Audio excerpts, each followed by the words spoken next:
Yes. The Sith take revenge, and you are doomed. In this episode of the Retro Rewind podcast. Retro systems online. Reflux capacitor fluxing. Scanning movie space-time for Star Wars Episode 3, Revenge of the Sith 2005. Rewinding in 3, 2, 1.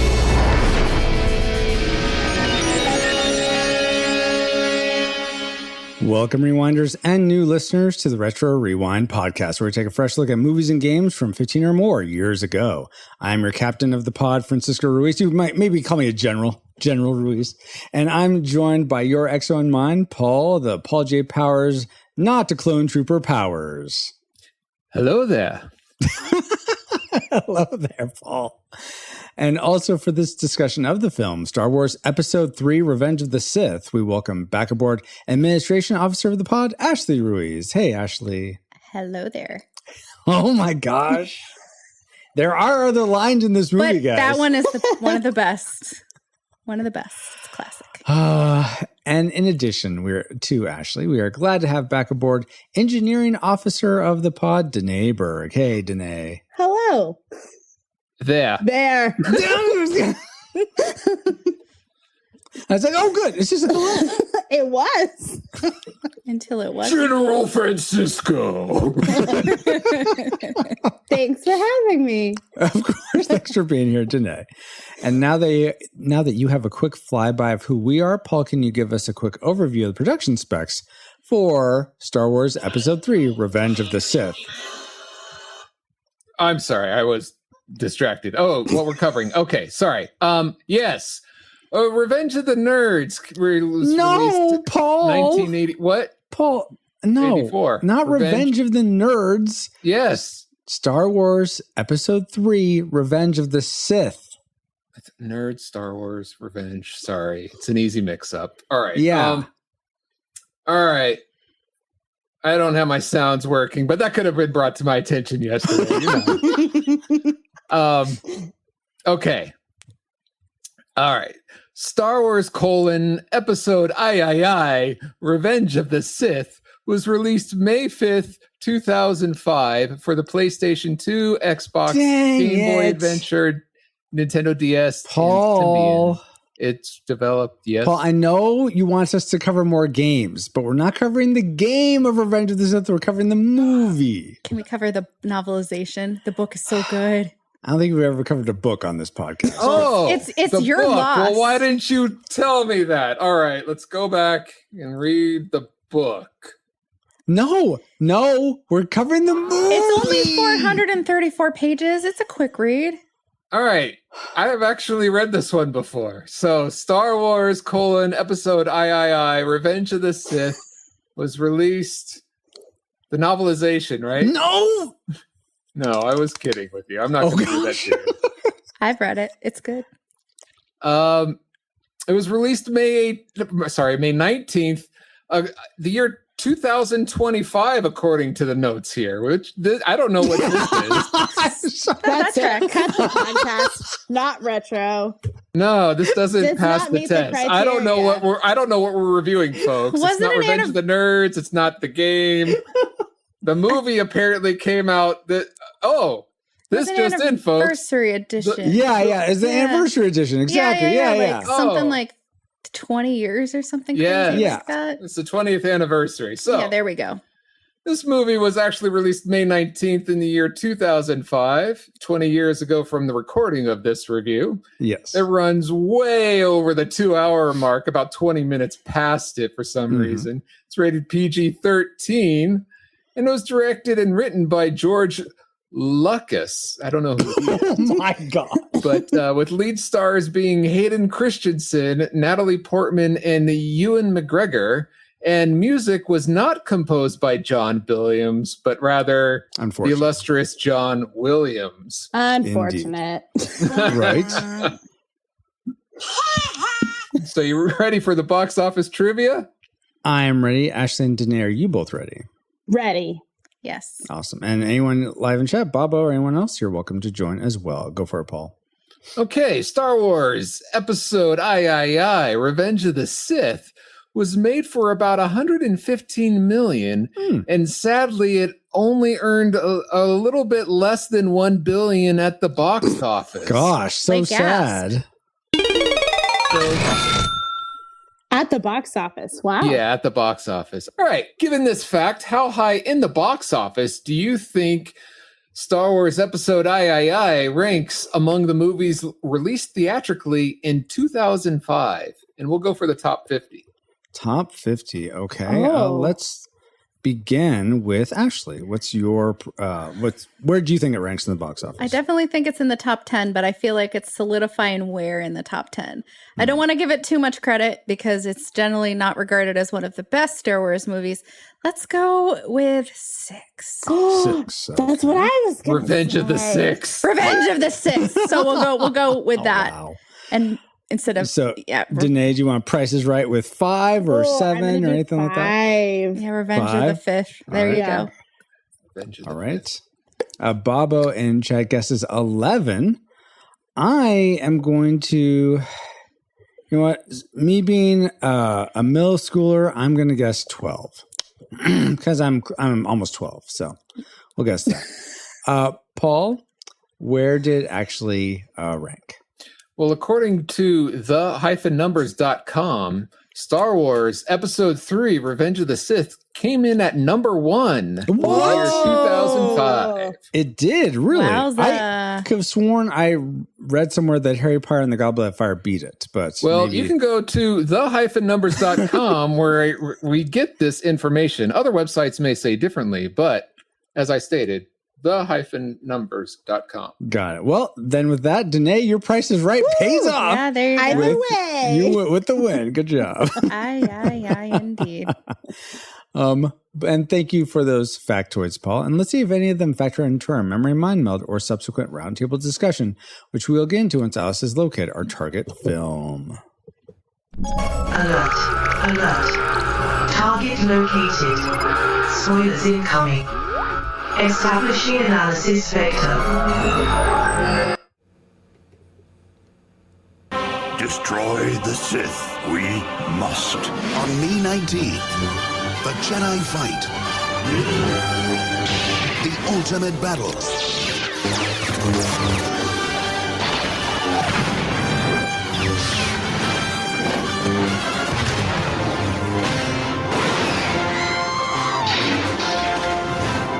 Star Wars Episode 3, Revenge of the Sith. Always on the move.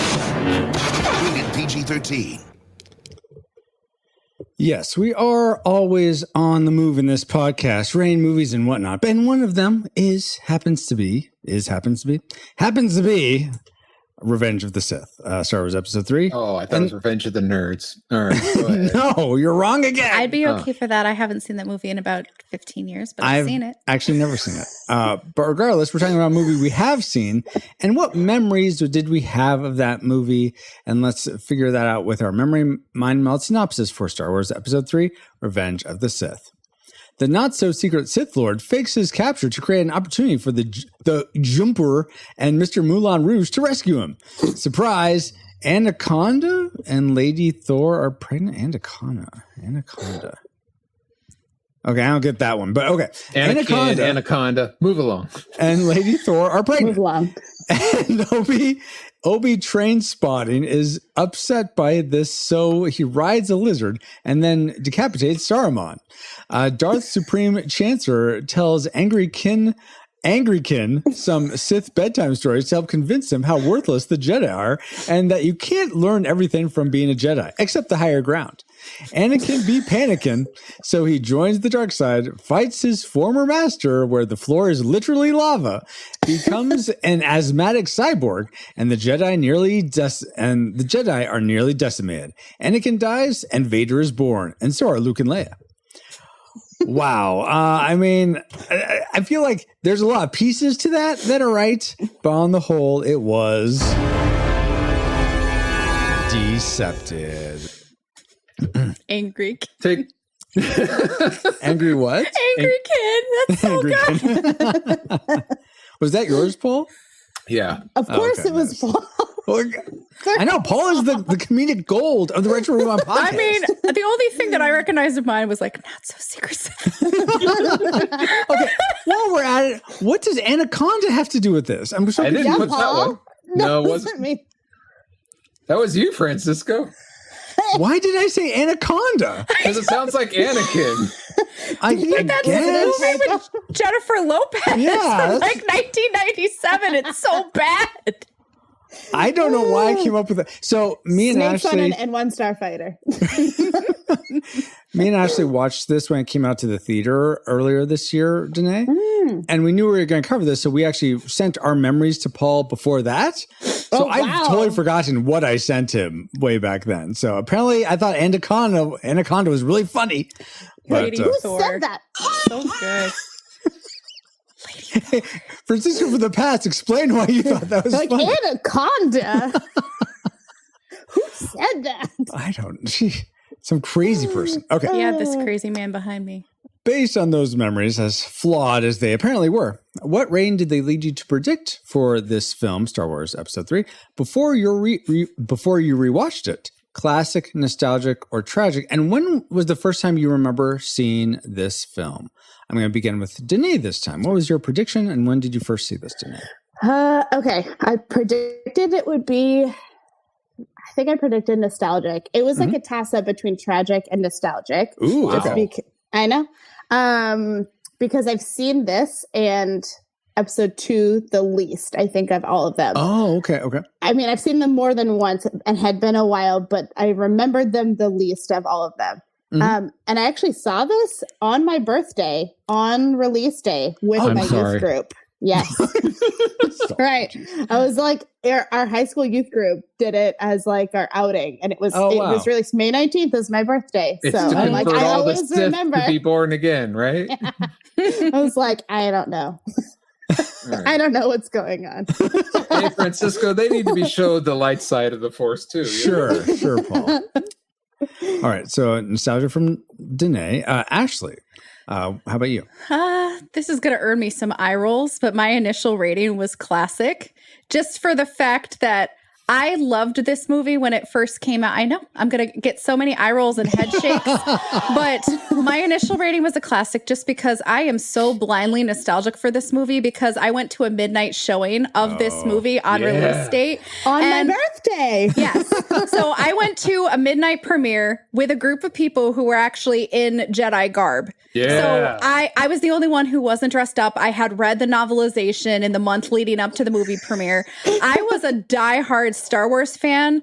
I don't know, seeing this new trilogy, it was just such a time to be alive. I was 18. I was so excited. And I was Star Wars' biggest fan during this time in my life because I was reading books in the EU and having read the novelization, it was just, I was so looking forward to it. And the book was so good. So I was so hopeful. And even, I don't know. Is it fairly true to the books? Or are you going to talk about that later? There's some differences, but I don't have huge discrepancies just because the novel is always better. The novel is always better. And maybe if they had gone with the original like 5+ hour cut that Lucas originally was going to do, they would have incorporated all the things from the books. But just go ahead. I was just going to say, just based on my wide-eyed nostalgia, still classic, even if I might get eye rolls, just death stares.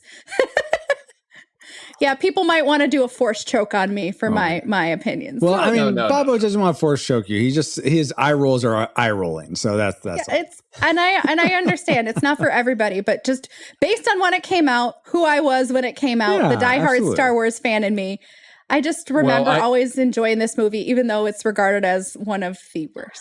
I don't think you need to give caveats to your opinion about a Star Wars movie. I was about to say, I hope I hope your inner fandom is not disappointed, but we'll see at the end. Yeah, we'll see at the end. It's a good thing that the Disney Star Wars sequel movies are way too young to be reviewed, because that would be a completely different story from the complete opposite. Yes. Paul, what was your prediction? When did you first see this? Well, like Ashley, I read the novelization as well about a month before the movie came out. And it's the only novelization of the Star Wars films that I have read. Oh, wow. Okay. And I and I saw it in the theater, and I had seen it once or twice since then. But I rated it nostalgic. Mm-hmm.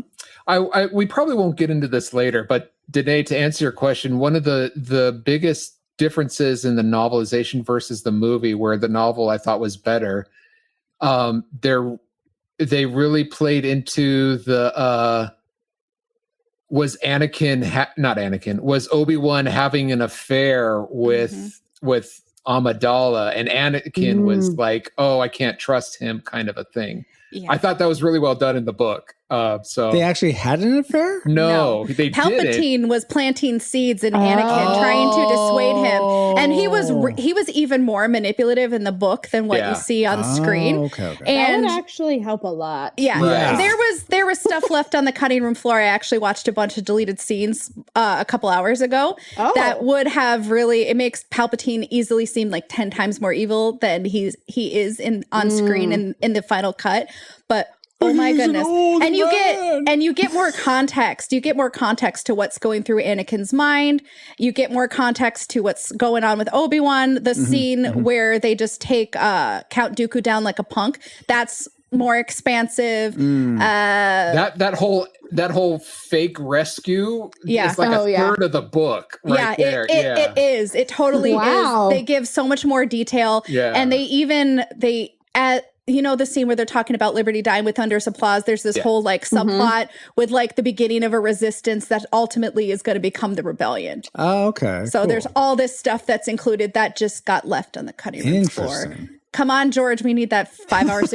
Disney, nope, there's no hope. Sorry. There's no hope for that. You want a new hope? How about a no hope? I'll just get the novelization from the library and reread it and just be like, this is what it should have been. So nostalgic for Paul. That was your prediction. Yes. For me, much like Paul and Danae, I also predicted nostalgic. I mean, I remember thinking this was fine when I saw it. I saw it close. I don't know if I saw it opening day or weekend, but I saw it close to opening in the theaters. This was my first time seeing it. And I remember thinking it was fine, but it's kind of a letdown. There's certainly one moment where I'm like, really? No. I mean, we'll get there probably. But, okay. So it'll be interesting to see, though, if our predictions come true. But first, let's get into the things we liked most about Episode 3, Revenge of the Sith. Alice, bring up our best bits.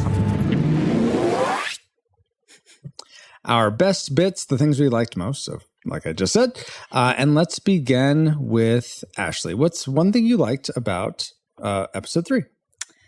Where do I begin with the things that I like? Can I start at the very beginning of this movie with that opening sequence? Oh, okay. Just how it is one of the most action-packed opening sequences that we get in a Star Wars movie. And it really does set the movie off like you think it's promising and you're hopeful because you've got all of this battling going on and all of these droids coming off and trying to attack, and it's just seeming like, oh my gosh, what's going on? And it's so cool. And then it just kind of drops, but it's just so cinematic and fun with just everything in space. And you're seeing Coruscant in the background, just seeing the atmosphere of it all. And it just looks so cool as it blends seamlessly in space. And this battle is ongoing. It's action packed. It's just very fun until they actually get on board the starship. I'll say for me, I almost feel like, so this is my first like as well, Ashley. And what I was expecting after they land, the big ship finally lands and, stops. I was expecting it to start the James Bond music or something because it felt like very much like a 007 opening, like action, just throw you right in the midst of what's going on. And it was very fun. And so I'm as much as you guys said that the 4-hour, 5-hour cut of this, that part's a lot longer, or I think you said novelization is a lot longer. Yeah. I feel like it could have been shorter, I think. But it was still very fun, and I enjoyed that a lot. And the banter, the exchange between Obi-Wan and Anakin, like their friendship is believable. Because Anakin is doing what he can to save Obi-Wan, and Obi-Wan is just like, I'm good. Keep going. You have this job to do, and he's seen like the greater good. But Anakin is like, no, you're important to me. I'm going to do everything that I can to help you. Yeah. Danae, let's go to you next. Was the opening something that made your like list, or was there something else that you enjoyed? I'll save I enjoyed it. I'll save that commentary for later on the beginning of the movie. She actually hated it. I didn't hate it. There's things not to like for sure. Okay. I'm trying to decide what to use up and what to save for my classic maker. Sure. So, because there's so much to love about this movie. I mean, there's a lot of good things. I noticed it seemed like a really big shift in the movie about after, is it Order 66? Is that what it's called? Yeah, yes, Order 66. Yeah. There's a really big shift in the cinematography. I feel like it was like noticeable for me that it felt more like a Star Wars movie after that, and how it was filmed, how they were framing the characters. There was more focus on like person-to-person dialogue and not as much like just not distracting, but like a lot of action that was hard to know what was going on, or like, they're at another location unless you know like all the political background on it, or you're really, really into it. It's hard to know like, what's the motivation? Why are they going there? There's so much cut out, obviously, that I think it makes it hard. After Order 66, which is obviously terrible, it really kind of shifted for me into like, okay, this feels more of like the traditional Star Wars movie feel. I can totally see that. There's a little more gravitas. So I liked that. That was noticeable for me. Awesome. Paul, was there something that really brought the gravity for you to that made your like list? Sure. I'll say the lightsaber battle between Obi-Wan and Anakin I thought was good. Ooh, okay. There's a lot of actions. It was long. It had a lot of great stunts. Oh, are you talking about Paul? We're not talking about. I should say I don't think it was very actiony, and he just swings at him and he disintegrates at the end. It's so weird. It's no, I'm talking before then. Like go back before that. In fact, never play this part again. Okay, got it. But unfortunately, as it wasn't great. I said it was good because there aren't a lot of close-ups of the characters. A lot of them are like from far away, so you can see the lava. So you don't get quite as much of the action as you could. And in fact, I think the confrontation between Obi-Wan and Vader in the TV series Kenobi is probably the best than the last episode. Their fight there is because there's a lot of action and there's close up in that. And also going back to this movie, now John Williams, he's the Grandmaster Daddy. Are we gonna land on a like at some point? I'm not sure. I'm saying I like this battle. This fight. Okay. But this is the part of the movie where John Williams introduces his new theme. He has a new theme for episode 1. He has a new theme for episode 2. This is a new theme. Yeah. And I don't think it quite fits as well as it could have. Oh, interesting. I really liked it, but okay. First of all, how dare you? Well, it's not as memorable as okay. What was the name of the song in Phantom Menace? It was Duel of Fates. Duel of Fates. Okay. Episode 2 had a really good one. It was Across the Stars. Right. And no, I don't know the third one's name. Okay. So you got me there, apologypowers.com. Battle of the Heroes. Battle of the Heroes. Yeah, okay. Battle of the Heroes. It's not nearly as memorable. And I think this leading up to this should have been more memorable. And Lucas was explaining he wanted action mixed with sorrow and tragedy because these are two best friends fighting. And I don't think the mix of action and sorrow in the music blend very well. I wish it was more action packed, but that's me. I guess I'll disagree in that I feel like it did capture that emotion, but I agree. I also agree that it's not as memorable. Like I can't hum in my head as readily as I could Duel of Fates or Across the Stars. Right. So you got me in. I was disappointed in the buildup of 1, 2, and then the third one. Here's the big climax, and it's not as okay. So, but anyway, I thought the whole entire scene with them fighting, I thought the stunts was great. It just wasn't as great as it could have been. All right, cool. We're not in the dislike section. I'm sorry. Go ahead. Ashley, what's something else you liked? Since, like Paul said, we're not in the dislike section. But yeah, what's something else you liked? Was it saber battles or music or something else? No, I actually really enjoyed John Williams' score. I feel like regardless of which Star Wars movie it is, as long as you have John Williams, it's going to be good. Yes, I just remembered what could have been a better song. Oh my God.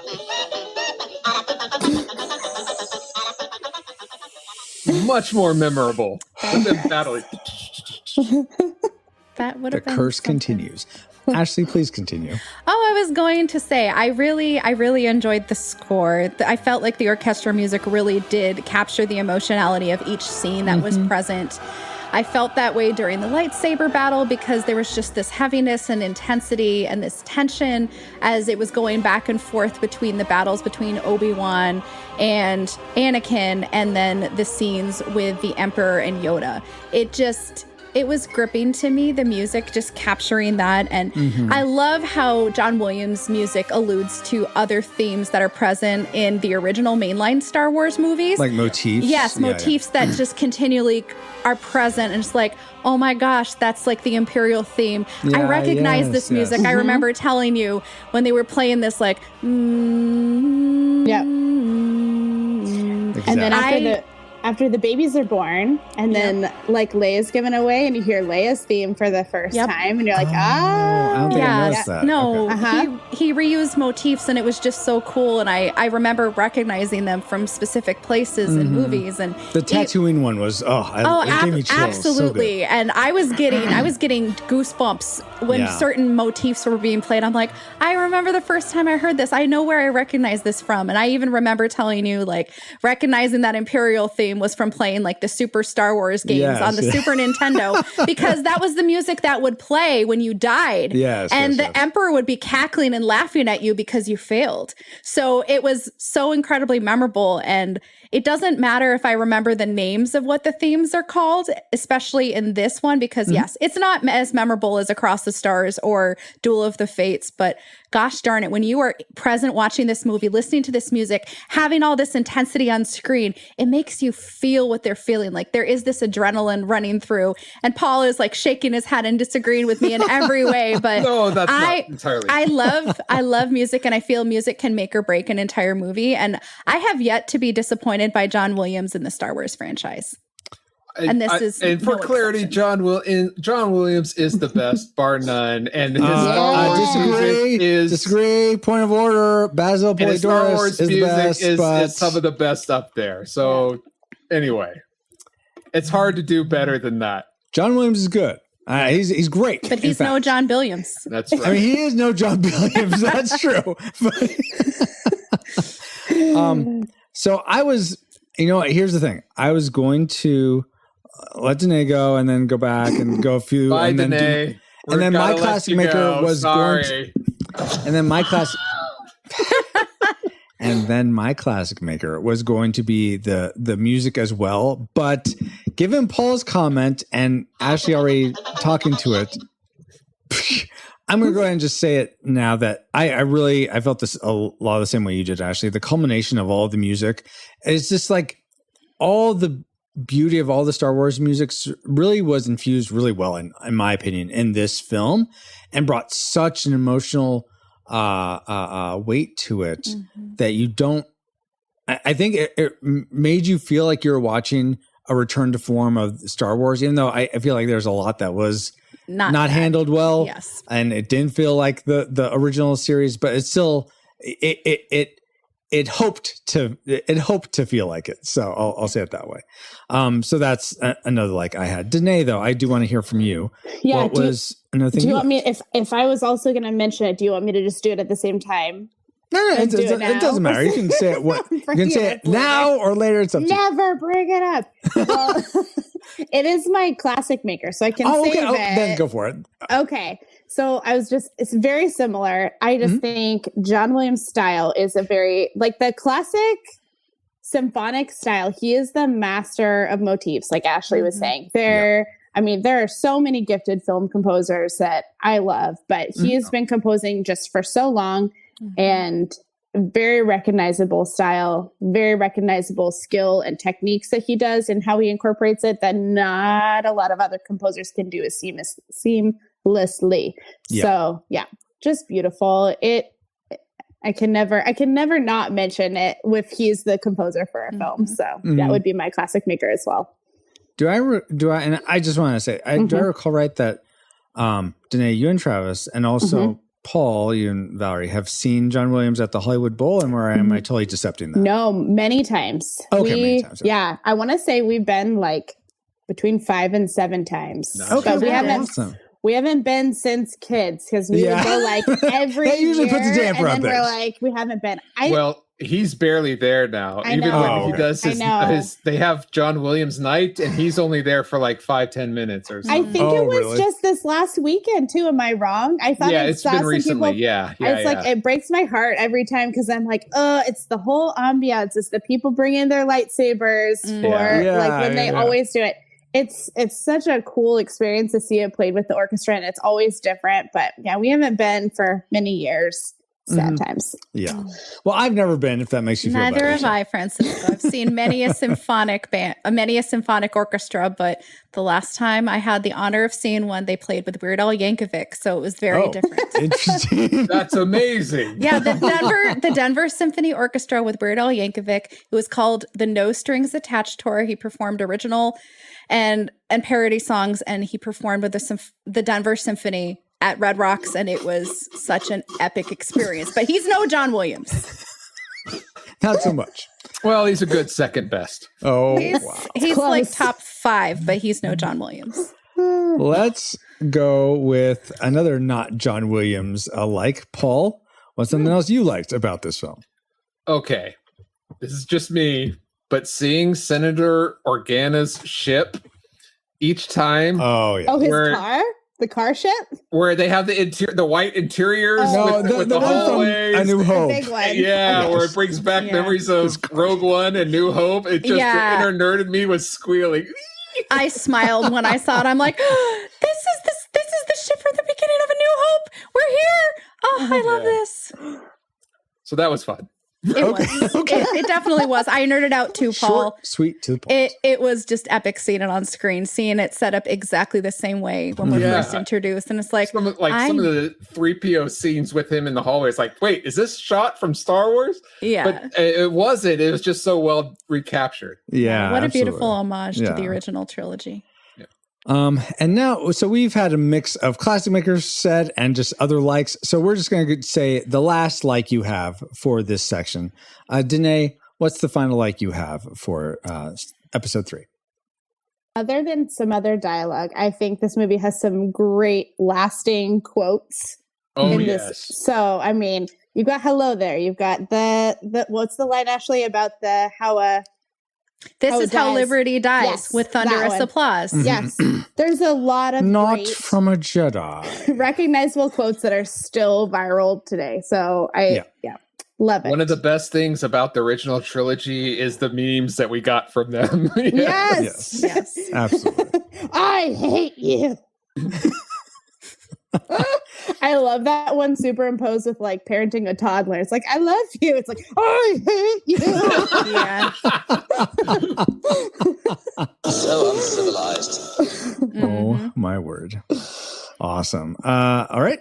Ashley, what's the last thing you liked? I already did 2 likes. I know. We're Okay, at our your classic third maker. So in this Remaining case, it one. is going to be my classic Okay, maker. okay. And I know that Paul already just said that this was good, but I can't call it good. I want to call it one of, since I haven't seen Kenobi beyond the first episode because it bored me to tears. I agree So with that. same. So yeah, Okay, I made Do it only yourself a through. favor and go watch the last episode. You can kind of skip forward the non Ewan McGregor parts Yeah.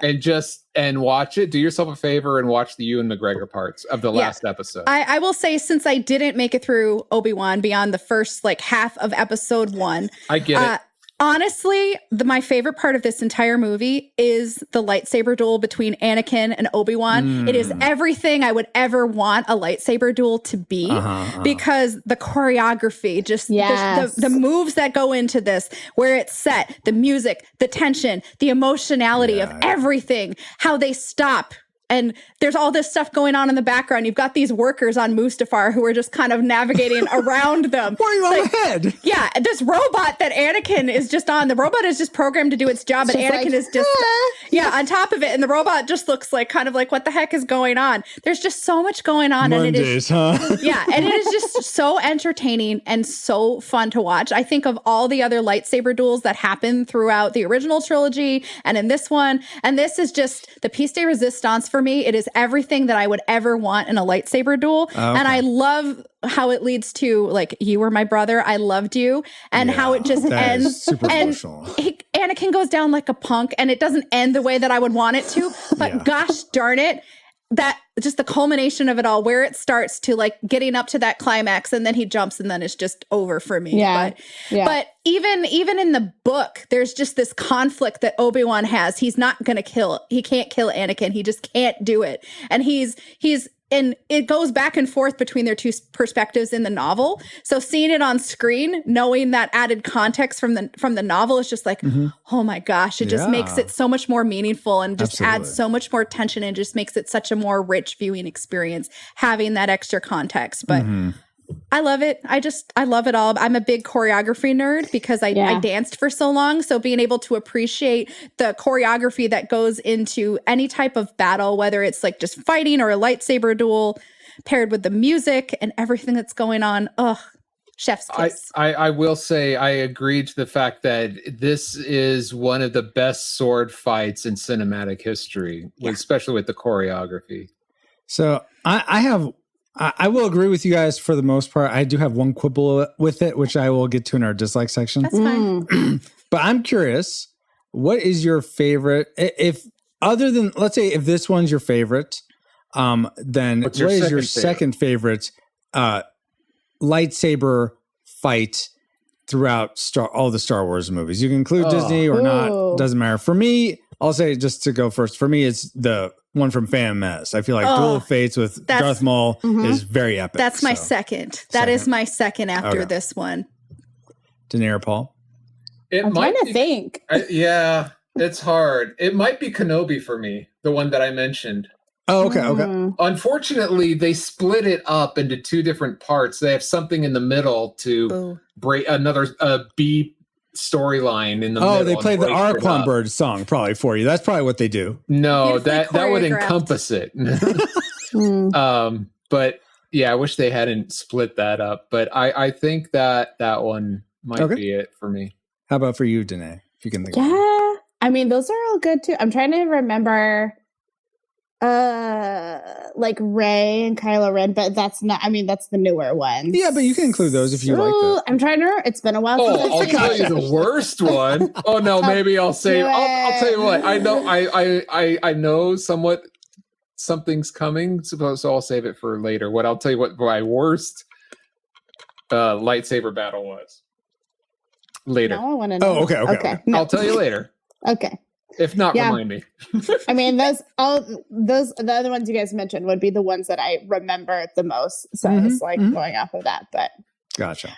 Cool. I had something to say about the choreography that Ashley was saying, and then yes, I think it's still so iconic. And Hayden Christensen, I mean, he got a lot of hate, I think, when these were coming out. He's having so much of a renaissance right now that people are like really bringing the love back. And I've seen multiple times where he's had, he's speaking at like a Comic-Con or some other kind of convention, and he does just like a little bit of choreography and people go crazy. He's so skilled. You can tell like it was very well trained and just mastered between the actors. Yeah. I feel like there's so many, and I think we've had, you can see it as like, just as I've gotten older, I've noticed how there'll be like every 5 or 10 years, a movie franchise or a star from a movie franchise that was only beloved on maybe cable or VHS or something. 20 years later, everyone loves them. It's like, please be in more things. I want to remember this thing that I remember watching as a kid. And there's so much nostalgia attached to it. And I bet that's what Hayden Christensen is appreciating. Hayden is having his heyday. He is. It's like people are just going crazy. Yeah. The older Awesome. folks at the time of the release have grown old and don't care, while the younger kids, Us curmudgeons. yes, the younger They're kids like, are "The taking underdog." over. Yeah. Yeah. Oh my. Paul, why don't you Yeah. give us one more like? My classic maker Oh, your is classmate. Yeah. is the characters. I okay. enjoy watching these main characters and following their story. Mm-hmm. Awesome. Was there a particular character you liked the most? No. Maybe in this one I like Obi-Wan and Yoda, maybe. Oh, okay. For me, it's not really for my last like, and it's not that I like the character so much, but I feel like it was so bold, and I don't think you could have gone away with it if this was, let's say, if they made these movies in chronological order. I don't think the studios would have let George Lucas get away with it, but I thought it was so bold that you would have this character that's the protagonist for 2.5 movies now become the bad guy at the end of the third movie. I think that's I can't think of another movie or another sequence of movies where I've seen the guy you're following as the good guy, as the protagonist, becoming the bad guy. I mean, that just doesn't happen. So I think that's really cool. What'd you say, Danae? Hans of the Seven Isles from Frozen. Come on. I was about to say something, not in. I'm shaking my head, span of shaking movies, my head. We're going to have to let it go. Oh my gosh. Also, something similar Paul, was done in the Mission Impossible. Like the first Mission Impossible, they took one of the heroes. Okay, guys, you're talking about a single movie where it's one character that's not really, no one really cares about so much. I'm talking about over the course of almost 3 movies, you're following this one character. Yeah, but didn't you know he was going to become Darth Vader? Well, that's what I'm saying. If they'd released it in order, I think it would have been way more impactful. Of like, oh my gosh, what? So you knew it was coming. Yeah, but if you hadn't seen any Star Wars, I'm sure you're like, what? Yeah, exactly. Yeah. Why is he the bad guy now? What is this? What happened? Because I think. Yeah, I'm trying to realize it from the perspective of someone that's funny. Just that's your classic maker, and I'll tell you why later. On our next episode. I just thought it was a cool, what am I trying to say? I felt like it was very bold, and you don't see it. You just, I don't see it when you have this much investment in a character, regardless of like Jake Lloyd and Christian, people liking, not liking, whatever it is. But the character itself, having this much investment in a character just for them to become evil, that you just don't see that. So I thought that was very interesting. And if you add more from like the Clone Wars series, you get even more experience with him, and he's even more developed and more well-rounded. And he's way more likable like in the Clone Wars series than he is in these movies, because he's not like robotic and he's not written by George Lucas. Yes, but like, unfortunately, we only get this movie. But you add in all that context. Yes, if you did see it in release, not in release order, but in chronological, because your parents were like sadists or something, maybe you don't see it coming, and it's like, what? Little Timmy, why are you crying? Anakin's bad. He's angry kid now. He's lost all of his limbs. Because Obi-Wan had the high ground. Oh my word. So always stand on a hill, kids. Exactly. That's the takeaway. Yeah. And now you know, annoyance half the battle. Revenge of the Sith. Then you don't have the twist of episode 5. The twist of episode 5? Yeah, well, you know he's Luke's father in episode 3. That's true. It's like, so which is a more of an interesting twist? That's a good point. Episode 5. Although, to quote Pitch Perfect, Vader means father. He's literally Darth Father. Yep. Oh, really? Yes, it is. In German, it is father. Okay. See, it's already ruined, Paul. Geez. I almost ruined the show, guys, because there's something else I liked that I totally forgot to mention. What, recording this podcast? Did you hit record? Is that something you forgot? No? Okay. I hit record, Paul. Did you remember that you forgot? So something else I forgot was Junkyard Juggernauts. The king and queen have disappeared. A warlord is enslaving the land, and the people's only hope is you and the Junkyard.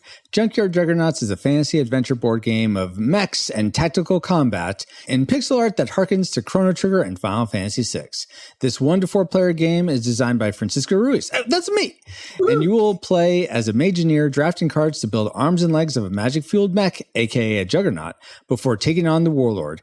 Keep up to date on all the Junkyard Juggernaut news, including when it goes on sale, by becoming a free or paid subscriber to FireJoyStudios.com. That's great, Francisco. What does Junkyard Juggernauts have to do with Star Wars I mean, it's like the warlord is in this movie. He has a dark cloak. He's tempting the good guys to become bad. He has a robot arm.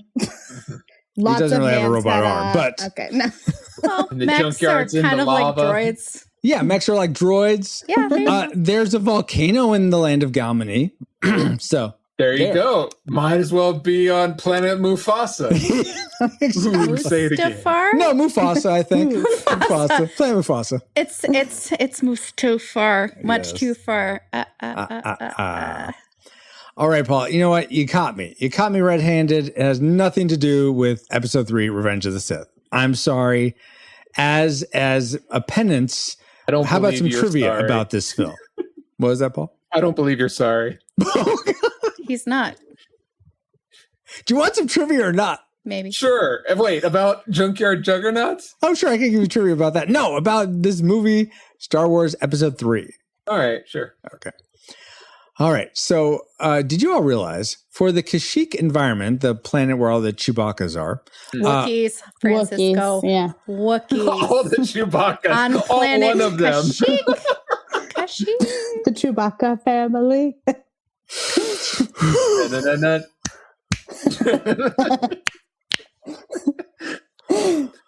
okay, I can't get out of this gracefully. So let me try that again.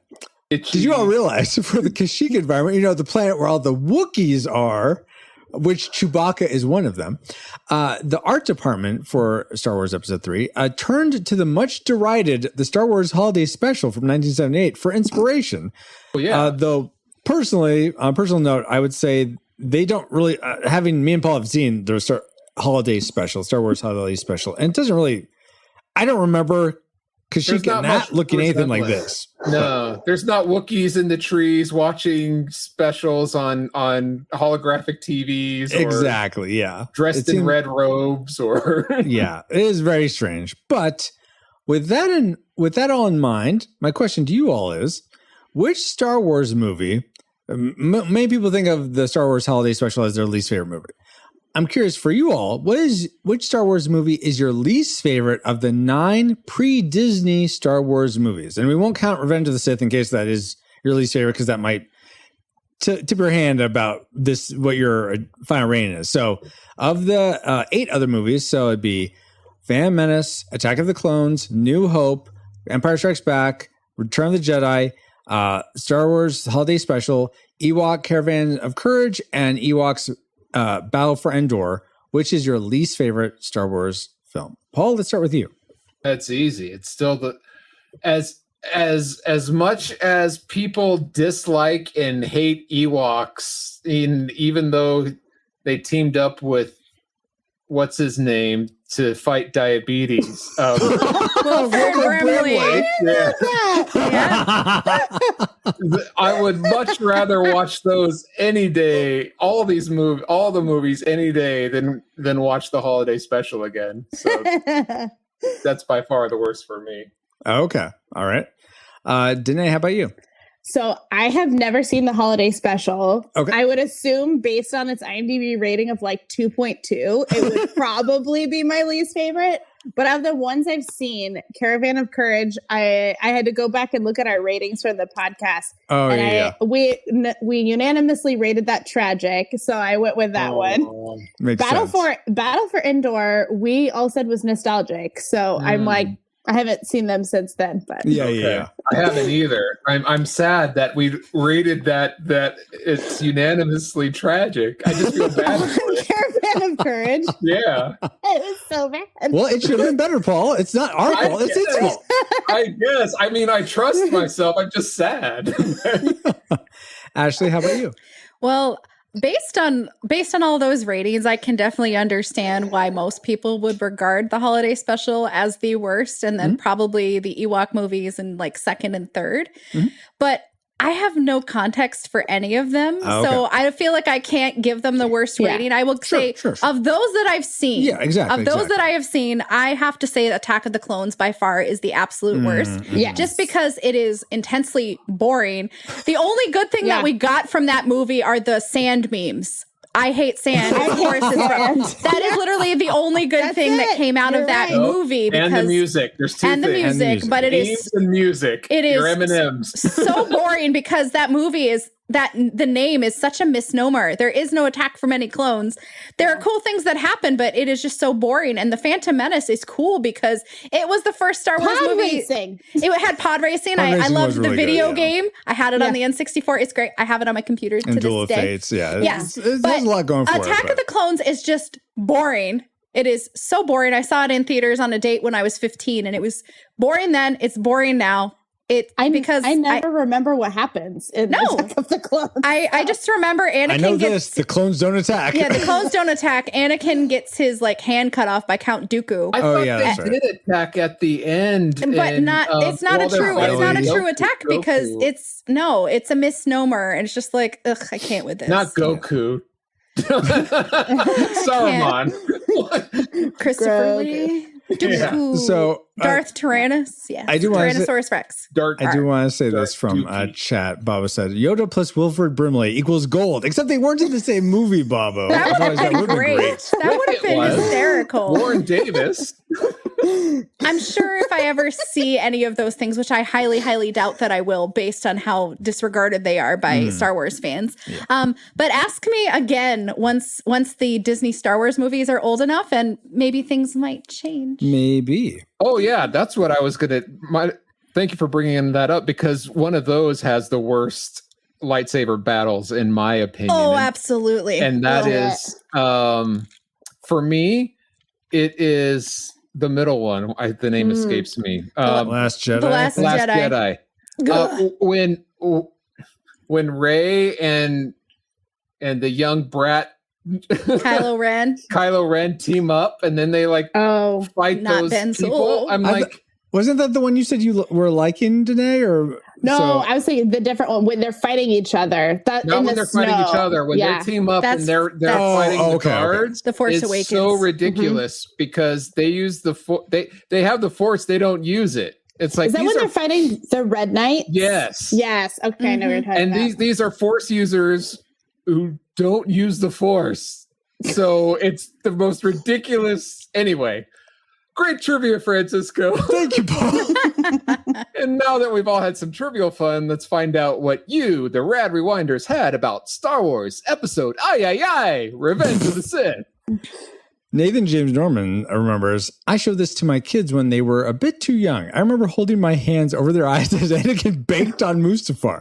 My daughter buried her head into me. My son squirmed away. I want to see. Oh, no. It's Marshmallow Kid.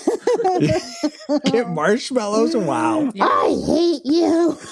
Make some s'mores. I'm sure you could have Anakin's roasting carcass. Oh, my word. Says she remembers so many things. She says, I like to hold the fan theory that Padme didn't die of a broken heart, but rather Palpatine used her life force to save Anakin. Oh, that's an interesting theory. Is that in the book at all? No. Oh, okay. Kennethan says, classic all the way, even with the issues. It has the high ground, smiley face. All right. And David Bopke says, no memories. I've only seen the original 3. I wasn't going to comment, but before the recording, someone said I should comment. Then they said I shouldn't, but it's too late now. Yada, yada. Dislikes, go. Right, Pablo. I like your gumption. Yes, let's get into our dislikes. Alice? Worst woes. our worst woes, the things we disliked most about episode 3. Let's begin with Paul. What did you dislike? What's one thing you disliked about this film? Okay. For me, I watched this on the 4K TV, and this movie some of the backgrounds especially are so digital that it doesn't look real. Like it or I should say some of it looks real but doesn't feel real. Yeah. Like, for example, Yoda, he looks a lot better than the puppet that they originally used in episode 1. I don't know how you can't make a puppet better than it was before, but I much prefer the digital Yoda. But even that, it oftentimes doesn't feel real. You know what I mean? And a lot of the backgrounds, especially when there's a lot going on, it's hard to really get emotionally involved when it just doesn't. There's no texture. Like, there's no on-screen texture. It's just all felt digital. I agree. Yeah. That was can I jump in? Yeah, go for it. Danae, okay. Yes. Yeah, I literally said the reliance on heavily digitized CG effects because you just lost a lot of realness, and then things are just, I mean, there's a lot of action, but there's just not enough like depth to what's going on. Oh my gosh. Backgrounds. They were so much better. There's one scene where, all right, there's Obi-Wan. He's on that planet on the outskirts where he's looking for Utapau. I don't know, General Grievous. Utapau. Sure. Yeah. Where the lizard on his little spaceship, and he's surrounded by the clone troopers, and one of them's Cody. He has his mask off, and Cody looks like a photo rendering of the actor that's playing him. Yep. Yeah. But there's like 4 other clone troopers around them with their helmet off, and they look like from the 3D animated version. There's like no texture or realism in their faces or anything. And they definitely had the technology. I mean, sometimes I give some grace when I'm like, okay, this was older, but I'm like, they had the technology for it to be better. Yeah, you can see. I'm like, they used his face for Cody. Why didn't they use it for the other ones? Like, yeah. So it didn't make a dislike list. Danae, were you done adding to? Yeah, that's good. Okay. Yep. So the CG didn't make my dislike list, but I did notice something I wanted to mention, and I mentioned this to Ashley as we were watching it. But so Ashley and I went and saw this in the theater when it was re-released. I don't like that either. No, go ahead. I like it. Go ahead. and so it is great. It is awesome. We didn't see it on the big screen. Then we watched it the other night for the podcast. And I noticed we're in the opening scene with the rescue of Palpatine, fake rescue of Palpatine. And I'm looking at R2-D2 and I pause it or something. And you paused it. Yeah. And tell Ashley, this is weird, Ashley. There's like, I don't remember, like, while I'm looking at R2 now, it looks like a PlayStation 5 game or an Xbox game. It looks like a very, very nice looking CG rendering of R2-D2. Yeah. But when I saw it in the theater, I didn't notice that at all. It looked like a normal, like is the, R2-D2 puppet. So it was just a weird, I'm not sure what. It was off. It felt off. Yeah. I'm not sure what about seeing it maybe made a difference. The shrinking of the size between the theater screen and your TV screen, you lose some of those details in there. So in losing it, it feels less real because you don't have, you're right. Yeah. Okay. That could be. So you don't have all the textures. Interesting comment I wanted to mention since we were on that topic. Yeah, but, fix it, Lucas. Ashley, were the digital effects something that made your dislike list, or was there something else? No, the digital effects, I mean, I could say yes. There was so much going on. The things that were done well, it was off-putting because the things that didn't have texture, they were incredibly jarring on screen, but there were some details that were just so good. And it was just a cluster because you had some really good things, some things lacking texture. It was just a mismatch. And it's like, you've shown us that you can do good. And then all of this is just lazy. It just seems like lazy cost-cutting measures. It's better than I could do, but yeah, me too. Maybe. But even though those things can be distracting, off-putting, it wasn't enough to end up on my dislike list. But I'll tell you what did. Yes, please. Good gravy. all of the council meetings, all of the Senate meetings, just sitting and talking. I still and don't sitting understand all the and political talking stuff. and sitting and Right. talking. And can I just like fast forward, because I don't feel like Prepare fast forward. yeah, like I want to watch it on like 3x speed. Anytime they're in a council meeting, anytime they're in a Senate meeting, I feel like it did almost nothing to add to the plot. Right. It's just people sitting there, they're having some conversations. And even when it's just a period of time where it's just two characters, the only thing that captures my attention are the ominous like head turns. Not from a Jedi. I think what we need is Aaron Sorkin to do a script doctor on all those parts to make them way punchier. That's way not better. a bad idea. Those were complaints that people had about the first and the second. And it's like, well, we heard you didn't like it, so here's more of it. Well, we got to tie up the strings. No, you don't. No, you don't. If So anything, much. leave it on the cutting room floor because it didn't feel necessary. I still don't understand why Anakin went and killed all the leaders of the Separatists when they were under Palpatine's control anyway. I think he 'cause was given the order. I know Yeah. I understand why Anakin went and did that, but I don't understand from a political perspective why not keep them and use them as the outskirts to keep control under the Empire.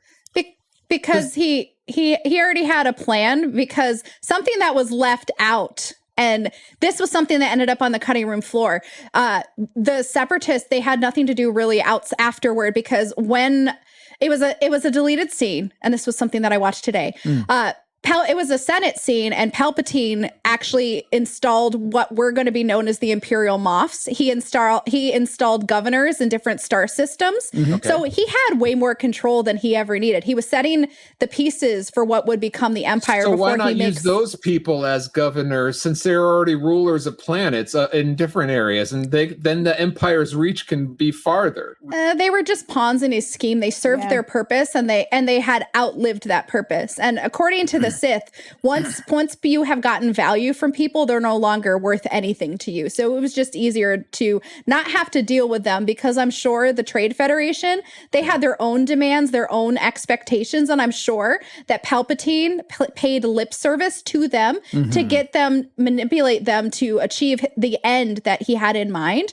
So it's like you've outlived your purpose. But anyway, Like a consolidation of power. You're not having to negotiate or deal with that. You're like, and I'm taking it, and we're starting. It's like, you did what you needed to. Thanks for your service. Bye. That's but just the amount of talking through all those means, I could totally see being just such a drag on the story overall. Or reduce them. Like, get to the point, hit the main point. It's kind of like writing an outline for a paper in high school. They just want the details. They just want the little details. Give us the most important details. What was that? Give me the title. The title. Revenge of the Sith. That's all you need to know about this movie. The Sith get their revenge, right? Right. Don't go into all the political stuff. Oh, okay. I see. So my first dislike has nothing to do with the politics, poorly ran politics in this movie, boring politics, or the digital effects. It has to do with character choices, and so I don't understand why. I mean, I understand it's almost like we needed the plot to go this way, but I don't really comprehend. And maybe if you guys can explain it to me, great. Why doesn't Anakin wait for Windu to finish arresting Palpatine? Why does he? I mean, he waits because he thinks he's going to kill him right there. Yeah, how does he know? But then he shouldn't wait at all. Because he says he should go. Too dangerous to be left alive. He exactly. goes, he leans in, and Anakin's like, no, he has to stand for trial. And then he's like, he has all his fingers in the courts. We can't. I get that. But if Anakin expected that, why isn't he hot on Windu's heels? No, he goes and waits for hours, it seems, and then goes and tries to stop. Because he was Windu. told to wait. He was trying to be a good little Jedi. Not to wait. It wasn't hours. It was while they were. It was like 5 minutes, 10 minutes, or something. I don't think it was that long because it went from afternoon to night. What between those two things? The sun had set. What was that, Paul? That's movie magic. Well, very obviously, the sun had set between Anakin's conversation with Mace Windu to Windu and the other Jedis confronting Palpatine. There is they a waited like too night. long. yeah. So it seems weird. It seems like he should have just gone like not waited at all and just snuck and been like I don't know, holding on to their craft while they're going or something like that. I don't know how you do it, but it just seems like he waited so long for no reason. If he's going to go anyway, he's going to be a disobedient child. Just be disobedient right away. Should I? Shouldn't I? I know I shouldn't because I was told not to, so I'm doing the right thing. And then he's like, I can't stand it anymore. Okay, well, maybe that's in the novel, but I wasn't getting any of that from his looks out the window at Padme across the Coruscant. All right. So, okay, that is my first dislike. Let's go back to Danae. What's something else you didn't like? Okay. I think one of the things that I have the hardest time with this movie is, other than the background or like the scroll that you get at the beginning, there's not a lot of exposition. So even if you have seen the movies, it's like the jumping around of all the locations and the Jedi are going here. All of a sudden the Jedi are like their own militant force. They're rebel pilots. And you're like, I don't know what's going on. You're watching it. It's enjoyable, but it's also very hard to follow. Yeah. Plot wise, because there's so many things going on with no explanation or very little. Too much is going on without enough background. Right. Yeah. In my opinion. Yeah. I have not read the books. So no, you're right. I've read the books much. and you're right. Yeah. No, I haven't totally read the agree. book in 20 years. So Ditto. Yeah.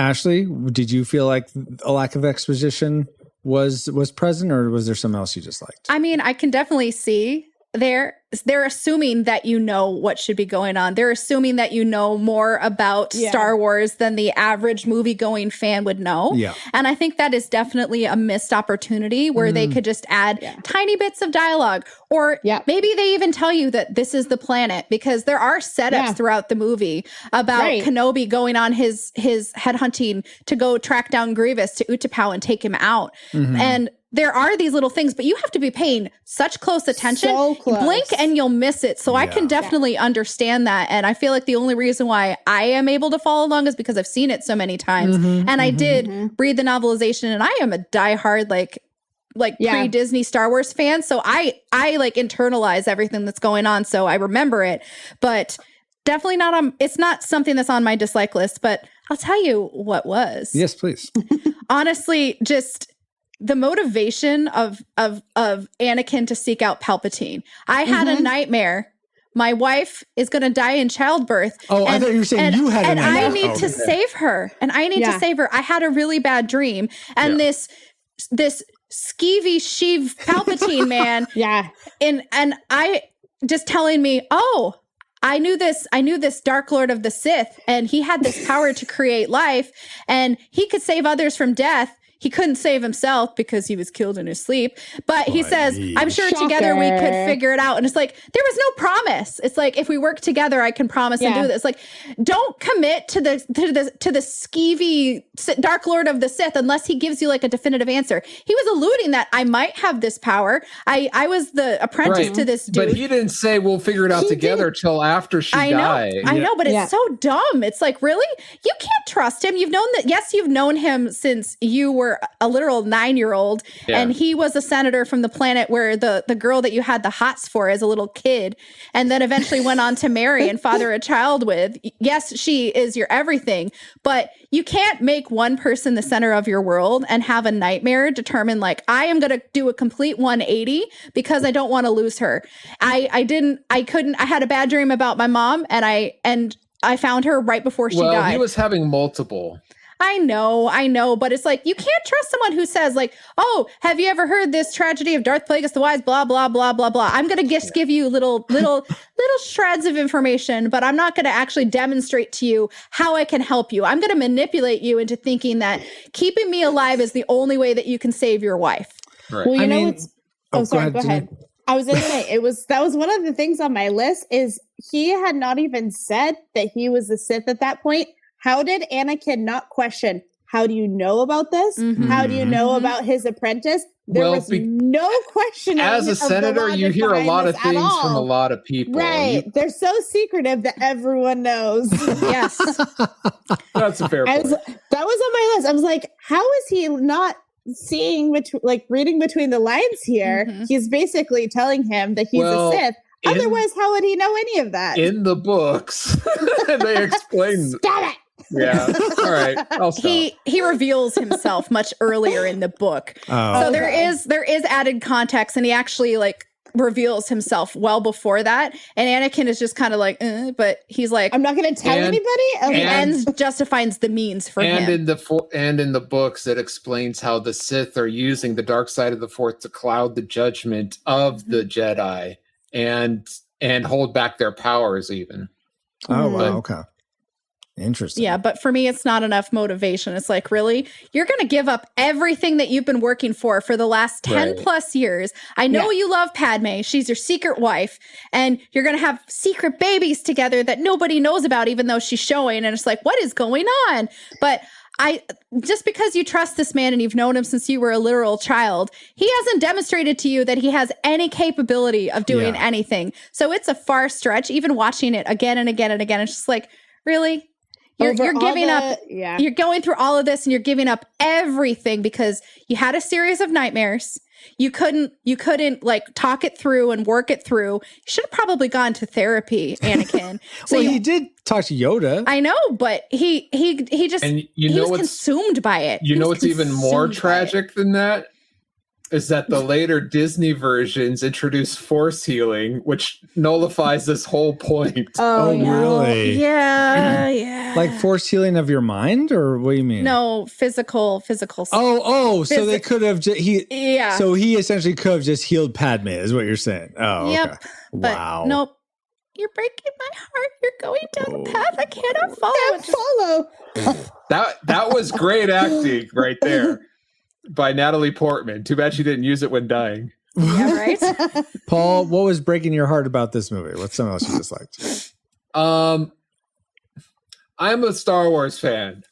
I love Star Wars. Jedi are awesome. But how they showed the Jedi getting killed way too easily is just almost tragic for me. It's ridiculous. They got snuffed out way too quickly. There would have been more of a fight. Especially in the temple. You have all those young Jedis. I don't understand how a bunch of clone troopers, they would need a lot more than they showed in order to take out all the Jedis in the temple, let alone the individual ones that they showed just getting knocked off so quickly. Yeah. So your dislike was that they need a lot more clone troopers to take out the Jedis that the Jedi were killed way too easily in this. Gotcha. Yeah, yes, agreed. Even without any kind of fight, it's kind of like they're just ants being squished underneath the finger of a small child. It's like it shouldn't be that easy, and the fact that they made it because the Jedi have been around for over a millennia. They're this order. They're trained. They're force sensitive. They have all these powers, but they're snuffed out by these clones. Just like bye. I get it. Right. It is a tragedy. They would have sensed a lot of it. What they showed, they would have sensed that and would have been able to block it. Yeah. Or is it possible that all the Jedis that aren't on the council just are really, really bad Jedis? They're not good. No, they showed the ones that are on the council. Yeah, those ones went down like punks, just like the rest of them. Yeah. So how did Yoda and Obi-Wan? Why are they the remnants? Well, because place at the wrong time. Yeah. Because Yoda actually was sensing in the Force like the other Jedi should have been doing. Yeah, good point. And Obi-Wan got lucky because they thought shooting from a million miles away would kill him. Yeah. So he just held his breath long enough. Why he thought that was intentional and not just like a misfire from all the firing that's going on. Oh, good point. Yeah. Is beyond me, but all right. So I'm going to go to my next dislike, and we're talking about Palpatine and the Senate means and all that, but I'm narrowing into something very specific about Palpatine, and that's his makeup. It is so it's jarringly different from how it looks in Return of the Jedi. And I wish it would have just looked more like how it looks in Return of the Jedi. I mean, I get his transition going to like all saggy skin and white and pale. What another thing they do well in Kenobi, I will say it is hard to watch, but they do a projection where it's like a morph between the two. Okay. Oh, So they're like getting there, but yeah, you're absolutely right. Transitional. Yeah. Okay. yeah. Yeah. But yeah, it doesn't. I can't see a reason why it would go from that to what it is in Return of the Jedi over the course of years. I feel like he's not really going to age really or whatever, but Yeah. it just seemed they could have just matched it and been fine. I mean, it's fine that it looks normal, and then this lightning effect, that's how he changes and looks that way. Okay, cool. But then they should have just made it look like how it looks in Return of the Jedi. So that's my next dislike.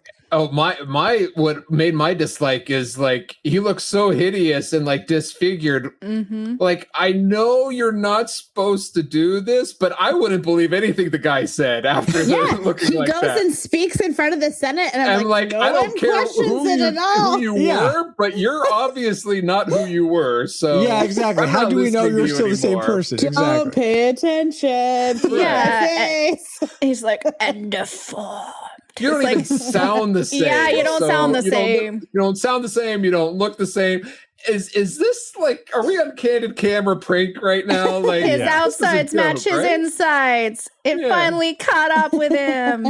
Also, I'm gonna before I forget it. This is bonus dislike. Okay, you remember when they've killed all the Jedis. Obi-Wan and Yoda snuck back into the Jedi temple, and they're Yoda's like, "Don't look at the video because you'll be sad or something." Yeah. And Obi-Wan's like, "I have to know." And they see him killing younglings. That's all sad, and that makes Obi-Wan sad, which is fine. But then they see, like, in the Palpatine's chambers, him knighting, I guess, whatever, Kneeling. saying you're now Darth Vader. Yeah. It's like, oh, so you have footage in They his. found it so fast. Yeah, found so fast. You could have you bugged his office, obviously, but you needed someone on the inside to talk to him. Why aren't you just reviewing this footage all the time? They probably were. Yeah. Who knows? And not getting anything? That doesn't make sense. So. It's just what the government does. They bug and spy and bug. I guess so. So, okay, that was bonus dislike. Now let's get to our tragic makers, though. The things we hate most about Star Wars Episode 3, Revenge of the Sith. I'm going to go Paul first. What's your tragic maker, Paul? Okay. Well, what was Francisco's classic maker? Oh, come on. About Anakin switching so fast after all this time. No. It wasn't that he switched so fast. It's just that he switched at all. 2.5 movies and then he switches. All right.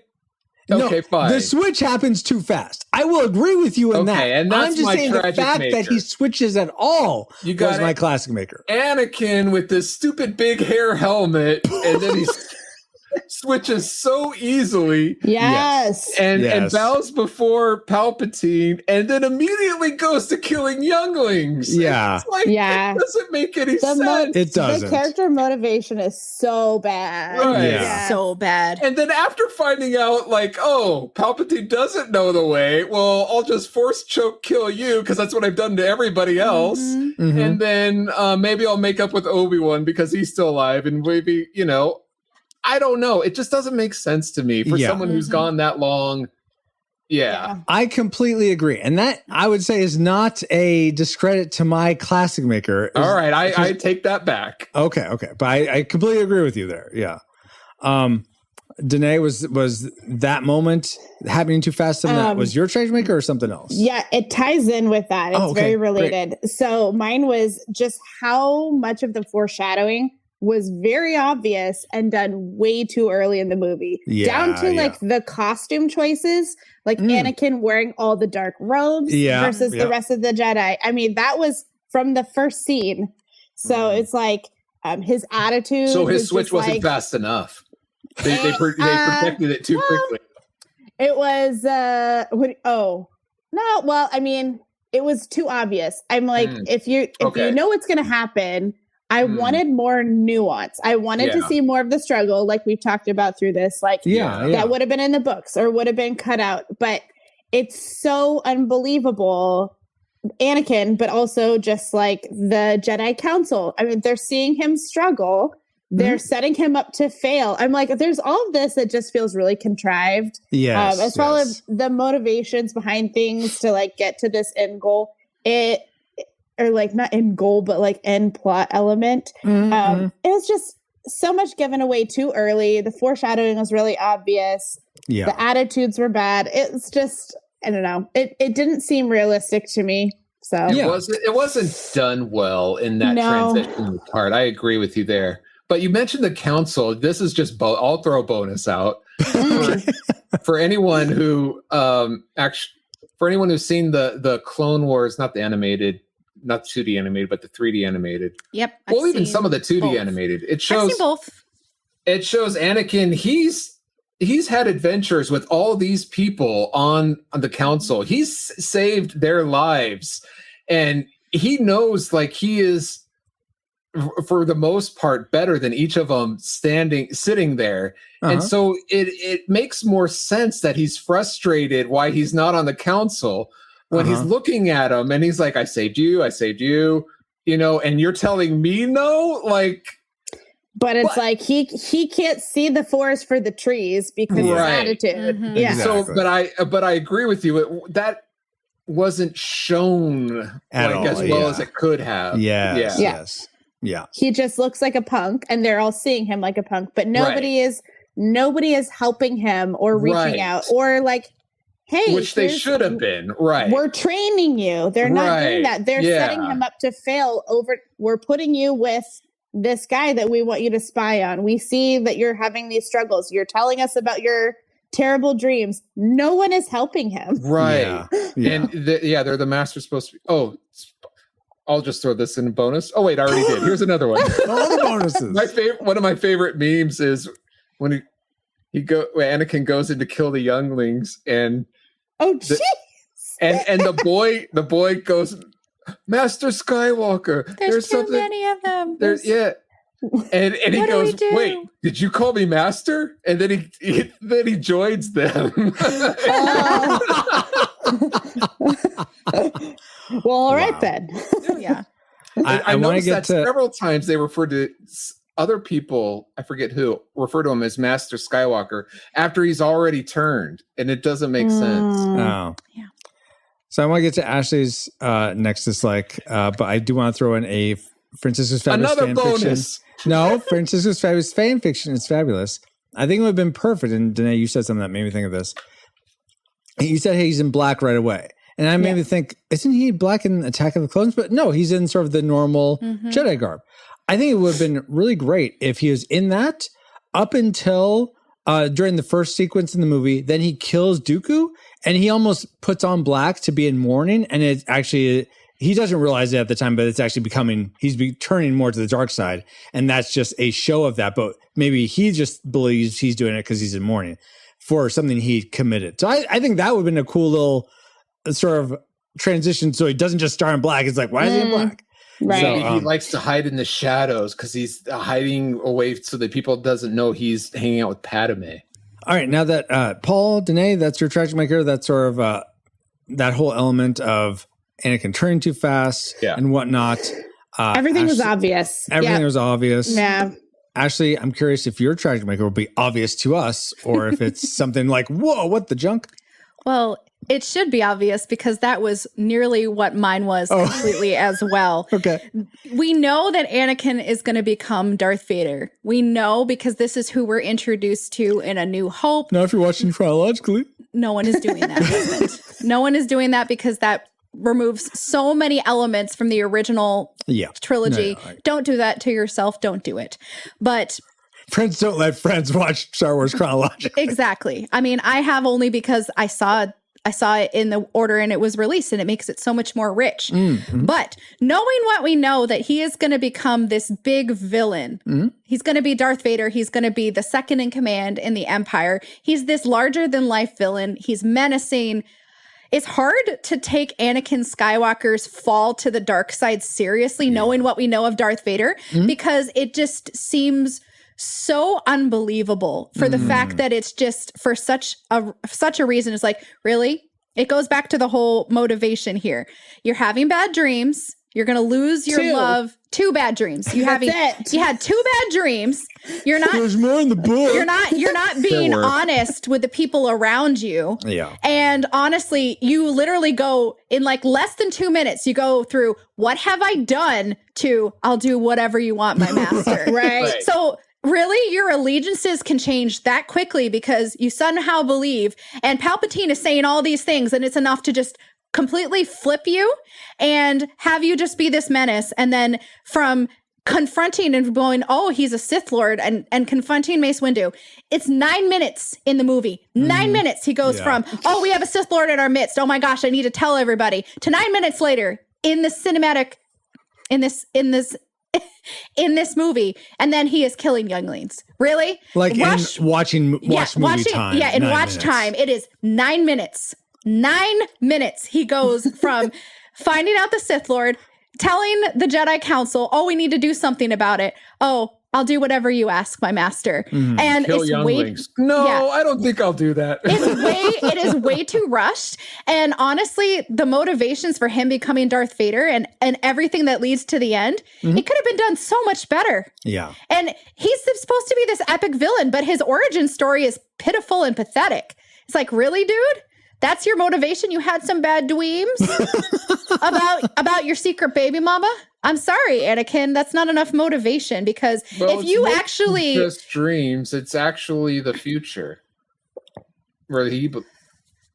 Well, but still, okay, yes, it's not. I guess it's a little reductive to say it's just dreams, but you're trying to undo, and you become the sole reason why. And yes, that is a tragedy, but I don't feel like it's good enough. I feel like this villain origin story, it deserves something so much better than what was actually dealt on screen. The concept of you trying to prevent a tragedy from happening actually causes the tragedy of it's a self-fulfilling prophecy. And yes, that is a very common trope, but I feel like it could have been done so much better. And they should have paced it better because by rushing it to get to this point, the pacing is all over the place. And then they have to rush. And it just, you're doing this all in the last like 20 to 30 minutes of the movie. And I feel like it wasn't given the attention that it needed. It wasn't given the gravitas that it should have been given. And this is why George Lucas quit Star Wars, because everyone told him to do it better. Because George Lucas shouldn't, he does it best when he is focusing on one thing. When you are writing, when you are directing, when you are leading the charge on all fronts, things suffer. Yeah. And I feel like because he was trying to do so much of this on his own in this prequel trilogy, it got lost for the count. And it could have been so much better with some pacing choices and not rushing things from 9 minutes. Oh, let's go get the Sith Lord. Oh, I'm going to follow you because you took down everybody else. And what have I done? Oh, I'm good. I have no remorse. I'm good. Let me just move forward to save the love of my life. Oh, it seems in your anger you killed her. No, she's dead. It's too much. And it's just, I'll use the word ridiculous for me. Yeah. It's just ridiculous because it's like, you're Darth Vader. You're supposed to be this menacing force that like force chokes people and kills people at the drop of a hat. And no, I can't. Thanks. I hate it. Was there something you were going to say, Danae? No, okay, I'm just disagreeing. Yeah. Oh, okay. I wonder if the pacing would have been better if you just removed General Grievous. Yeah, I don't think you need the whole thing with General Grievous, honestly. He shows up out of like nowhere. He's much better in the Clone Wars series. Like he's great there. But he and Dooku in this movie, they're just throwaway characters to kind of advance the plot, but they're barely on screen and they don't really add all that much. It's mainly just a way to get Obi-Wan off planet when the Order 66 happens. Exactly. They're just plot contrivances and they feel just it's distracting. Like the Force. Yes. Well, that, not to force my tragic maker on you guys, but I guess that's what I'm going to do. It has nothing to do with really anything. This is like such the silliest quibble, but it bothers me so much. It's his hair, isn't it? Anakin's hair. It's not his hair. Yes, I'm jealous of Hayden Christensen's hair. Why can't I have it? It's the fact that he goes down like a punk just because Obi-Wan was standing on a hill. It's not that either. Oh. And this is some of your guys' classic makers too, so it's fine. As awesome and great and climactic as the ending lightsaber duel between Obi-Wan and Anakin there's this one moment where they're both just twirling their lightsabers around, facing each other. Just let me twirl around as fast as I can. And there's no reason for it. It's like, why are you doing this? Stab him. What are you doing? Good at it. It's visually interesting. Sure. There's so much else, though, of them actually clashing and trying to get the better one up on one another. That is also equally interesting. Them going down that corridor and the lightsabers hitting the walls and making burn marks and stuff. That's great. I love that stuff. It's fantastic. But them just like, whoa, whoa, whoa, whoa, whoa, whoa. I'm like, okay. Are you I have a question. I have a question for you, Francisco. In that moment, were you just hoping that they would get on with it? Get on with it. Yes, get on with it. Bite me, Ashley. That's what I have to say. That was well deserved. Can't believe you do that. My own bride backstab me like that. I had the high ground. You gotta come at me, stab me in my face. Okay. Nah, anyway, you'll try to do a flippy foot, but I'll be on a hill, so I'll get you. It's okay. It's okay. We have cybernetic technology. We can make you like a version of Vader. It's fine. Anyway, that was my treasure maker. Just this pointless. We're kindergartners pretending a lightsaber duel. When the rest of it was so great, but. Now that we've entered all our trajectories into the firing computer, Alice, do you have a firing solution for us? Firing solution complete. Rating salvo armed and ready to fire on your mark. Alrighty. Do we rate Star Wars 3? Yeah, Bob, she did backstab me in the front, all right. Do we rate Star Wars Episode 3, Revenge of the Sith, a classic? We'd recommend anyone go see this, whether or not they've seen it before. Though I think we'll all say you can't really just watch this movie. Yes, you have to see the first two. I think that will be the one asterisk we'll say. Do we rate a classic? Anyone should see it.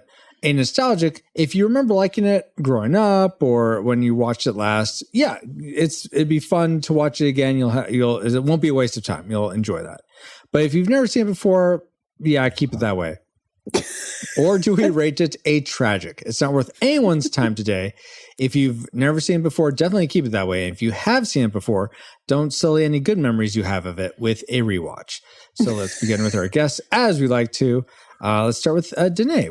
You had predicted nostalgic. What was your final rating for this film? I think I'll stick with nostalgic. Okay, just nostalgic. Because it's still a needed part of the Star Wars universe, but it's definitely not my favorite.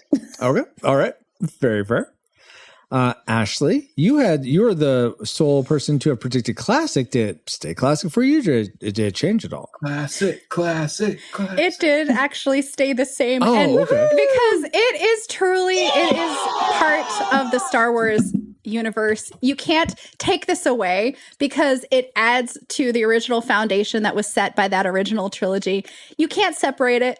You can't watch it on its own. It's part of a legacy of this brilliant epic story. And even though Anakin is a punk and there are bits and pieces that are boring and ridiculous. And there was a dumb lightsaber part where they weren't actually doing anything. At least one person has said yes to that, and I was not that person. But even given all of some of its parts, but I won't.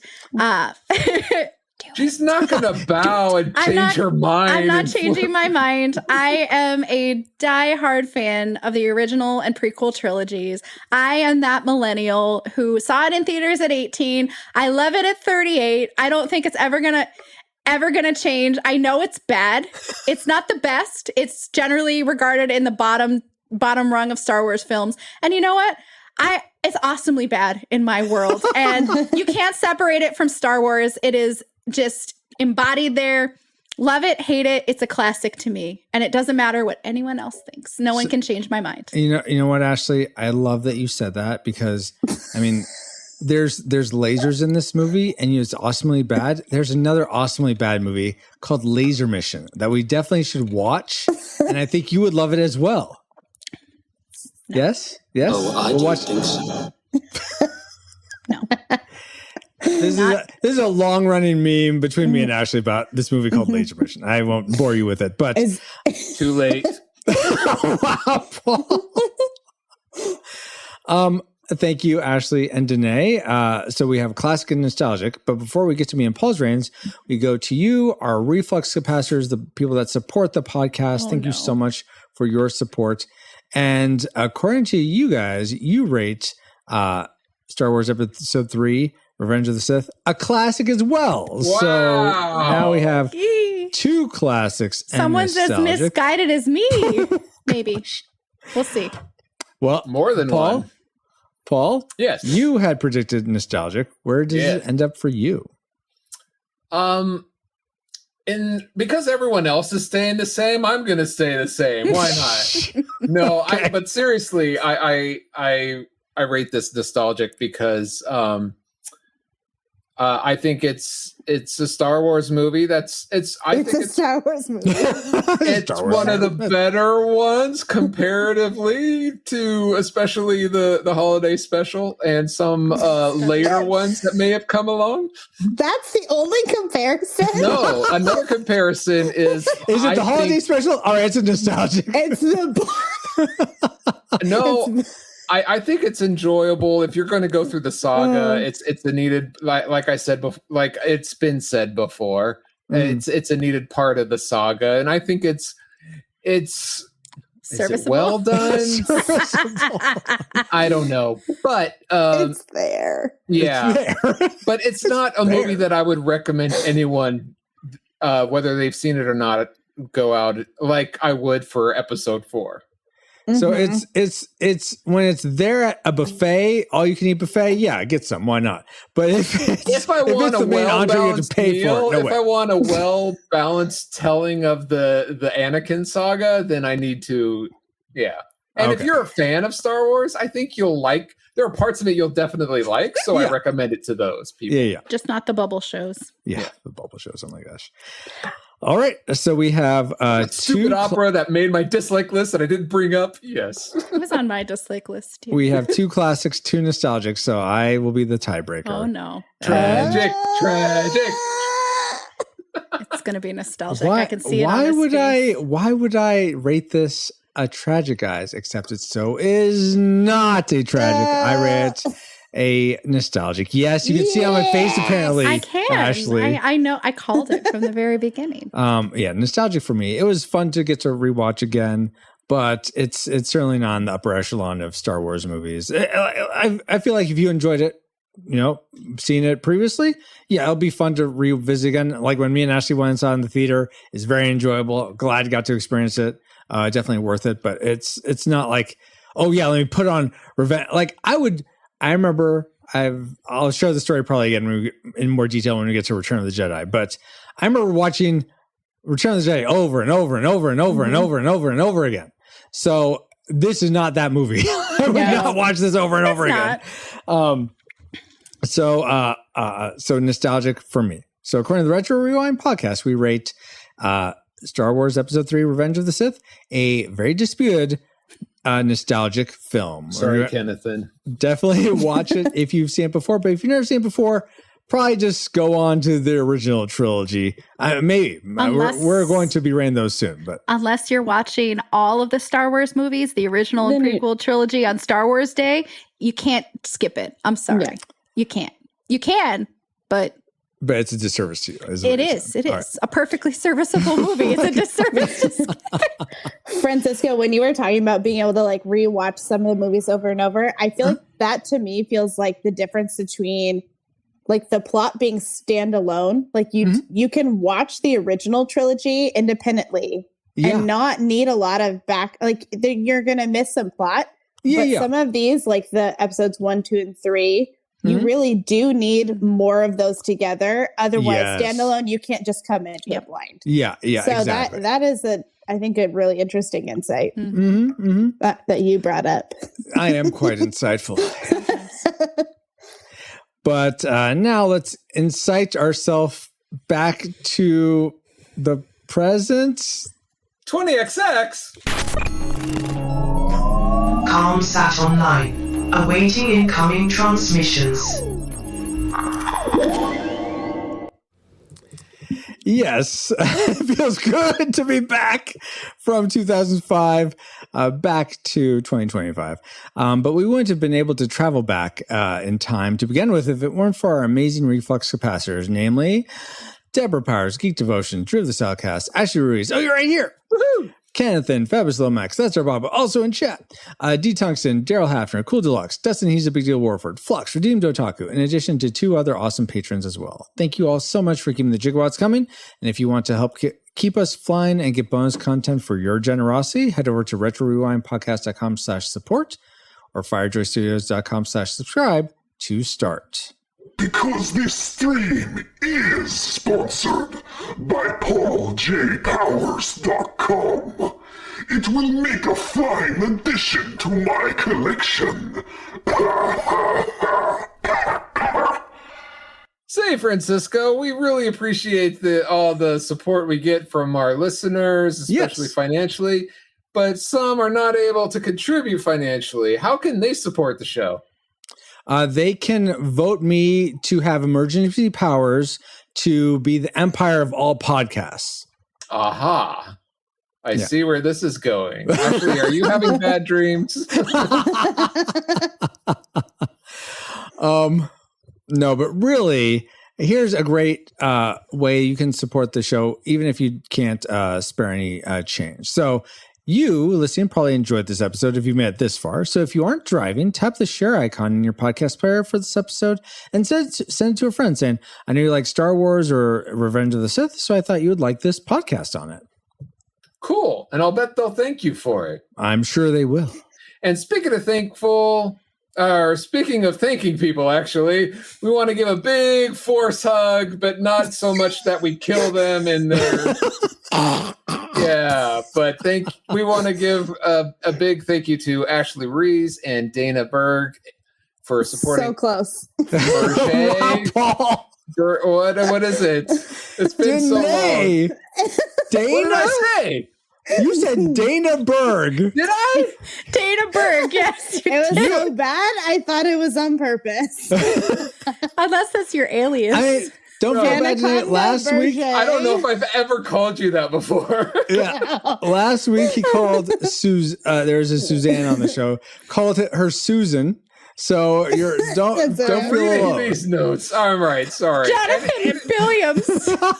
Not John. Johan Williams. Okay. Donna Berger. and it is Berg, right? It's Berg, yeah. Okay. All right. Oh my gosh. It's killing me. All right. And we want to thank, insert here, sorry, try it again. Ashley Ruiz and Dana Burke. Oh my God. 3 times the charm. All right. I'll just change my name. It's fine. There is not no worth the Dana, trouble. only Danae. Okay, got it. All right. You are now Dana Vader. Oh my We god. want to give big thanks to Ashley Ruiz and Danae Berg for supporting us with their thoughts about Star Wars Episode I, Revenge of the Sith. So since we like to go alphabetical, we'll start with Ashley. Where can people find you online? And is there anything cool that they should check out? Well, nothing is going on, but if you must traverse the star systems to find me, you can find me on the platform formerly known as Twitter. Find me at Ashley Ruiz 1186, where I tweet about all things faith and fandom. Awesome. Cool. And Danae, thank you so much for coming back again for helping us review yet another Star Wars piece. And where can people find you if you want to be found? If I want to be found, I'm on Facebook and Instagram. We can listen to a backlog of excellent episodes that I have guested on previously. Indeed. This is true. Yes, I think you've been on our Caravan of Courage, Star Wars. Oh, yeah. Endor. And now you're going to be on several of this Star Wars episode and one or two more. So yeah, awesome. Yeah. So thank you so much, Ashley, Danae, my awesome Sith Lord friend, Pamela Powers.com. Whoa. I'm sorry. Paul. Paolo. Pablo or Paolo. Yeah. Paolo Powers.com. pauljpowers.com, and your rewinder for another awesome voyage. We also want to thank Alutrick for enhancing our music. Find him at alutrick.bandcamp.com or youtube.com/@Alutrick. That's spelled ALLOOUTRICK, then the number 8266 for the YouTube. So thank you so much to him. And speaking of podcasts, I am pauljpowers.com. You can find me and what I've been up to lately at pauljpowers.com. Thank you. Thank you, Paul. And you can find me on our Discord for show announcements or just to say hi. Join us there at retrorewindpodcast.com/Discord. This podcast is a proud member of Culture Box. Whether you enjoy geeky reviews, comedy, or original fiction, you can open up the Culture Box and find something excellent for your soul. Point your web browser to culturebox.media. And as the not-so-secret Sith Lord just said, we are now part of Culture Box Media Network. Find all the shows unpacking truth through story, comedy, and geekery at culturebox.media. Thank you, EXO, and thank you for listening. We pray you are more joyful today than when you first hit play. But like in Pokemon, we got to catch you all for Star Wars Episode 4, A New Hope, our next adventure on the Retro Rewind podcast. Retro Rewind mission complete. Proceed to base to await next mission.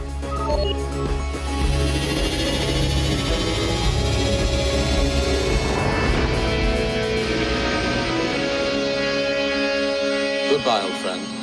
May the Force be with you.